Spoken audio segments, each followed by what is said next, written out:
ലോക്സഭാ തെരഞ്ഞെടുപ്പിനായി മുഴുവൻ സ്ഥാനാർത്ഥി പ്രഖ്യാപനവും നടത്തിയിരിക്കുകയാണ് ബി.ജെ.പി. ഓരോരുത്തരായി പത്രികാ സമർപ്പണവും ആരംഭിച്ചു കഴിഞ്ഞു.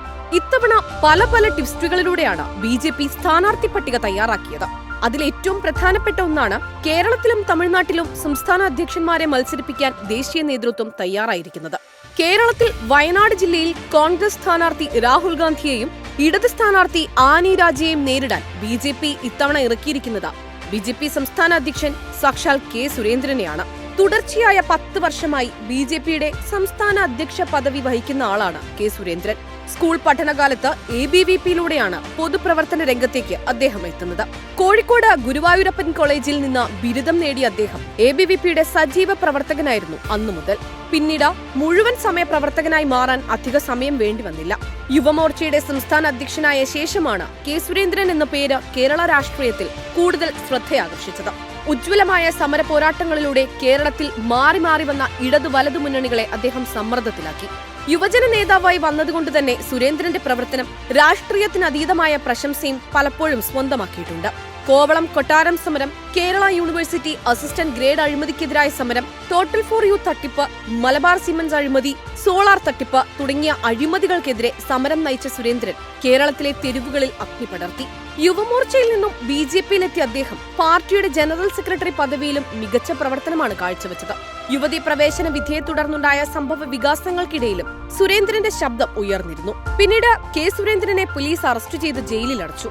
ജാമ്യം നൽകാതെ അദ്ദേഹത്തെ 22 ദിവസമാണ് ജയിലഴിക്കുള്ളിൽ കിടത്തിയത്. ലോക്സഭയിലേക്ക് കാസർഗോഡ് മണ്ഡലത്തിൽ നിന്നും 2 തവണയും നിയമസഭയിലേക്ക് മഞ്ചേശ്വരത്ത് നിന്ന് 2 തവണയും മത്സരിച്ച സുരേന്ദ്രൻ മഞ്ചേശ്വരത്ത് 89 വോട്ടിനാണ് പരാജയപ്പെട്ടത്.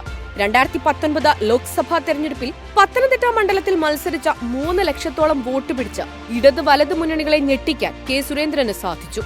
നിയമസഭാ ഉപതെരഞ്ഞെടുപ്പിൽ കോന്നി മണ്ഡലത്തിൽ മത്സരിച്ച 40,000-ഓളം വോട്ട് പിടിച്ച് കരുത്തുകാട്ടി അദ്ദേഹം. 2021 നിയമസഭാ തെരഞ്ഞെടുപ്പിൽ മഞ്ചേശ്വരം, കോന്നി മണ്ഡലങ്ങളിൽ മത്സരിച്ച സുരേന്ദ്രൻ മഞ്ചേശ്വരത്ത് 67,000-ഓളം വോട്ട് പിടിച്ചു. ഇക്കുറി തമിഴ്നാട്ടിൽ ബി.ജെ.പിക്ക് 40% വോട്ട് വിഹിതമാണ് നിലവിൽ സൂചിപ്പിക്കുന്ന റിപ്പോർട്ടുകൾ. ഏപ്രിൽ 19 ലോക്സഭാ തെരഞ്ഞെടുപ്പിൽ തമിഴ്നാട്ടിൽ ഏറ്റവും കൂടുതൽ ഉറ്റുനോക്കുന്നത് കോയമ്പത്തൂരിലുള്ള പോരാട്ടമായിരിക്കും. അതിനു പിന്നിലെ ഏറ്റവും പ്രധാനപ്പെട്ട പോയിന്റ് കെ അണ്ണാമലൈ എന്ന പേരാണ്. 39 എംപിമാരെ ലോക്സഭയിലേക്ക് അയക്കുന്ന തമിഴകത്ത് കെ അണ്ണാമലയുടെ അളവറ്റ ആത്മവിശ്വാസവും അണ്ണാമലയുടെ പ്രവർത്തനവും യുവാക്കളെ ആകർഷിക്കുമെന്നാണ് ബി.ജെ.പി. കണക്കുകൂട്ടുന്നത്.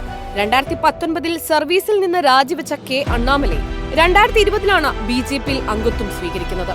പിന്നീട് അധികകാലം വേണ്ടി വന്നില്ല. തന്റെ 37-ാം വയസ്സിൽ തന്നെ ബി.ജെ.പി. സംസ്ഥാന അധ്യക്ഷനായി നിയമിതനായി അദ്ദേഹം.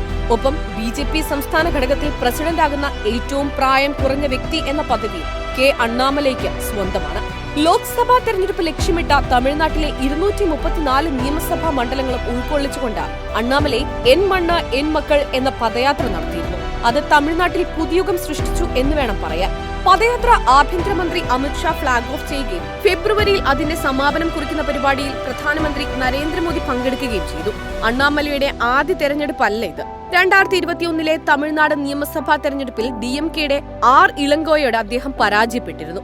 എന്നാൽ ഇക്കുറി തുടക്കത്തിൽ തന്നെ അണ്ണാമലൈ കളം പിടിച്ചു. തമിഴ്നാട്ടിൽ DMK-ക്കും AIADMK-ക്കും അപ്പുറത്തുള്ള 40% വോട്ട് വിഹിതവുമുണ്ട്. ആ വോട്ടർമാരെയാണ് അണ്ണാമലൈ ആകർഷിക്കുന്നത്.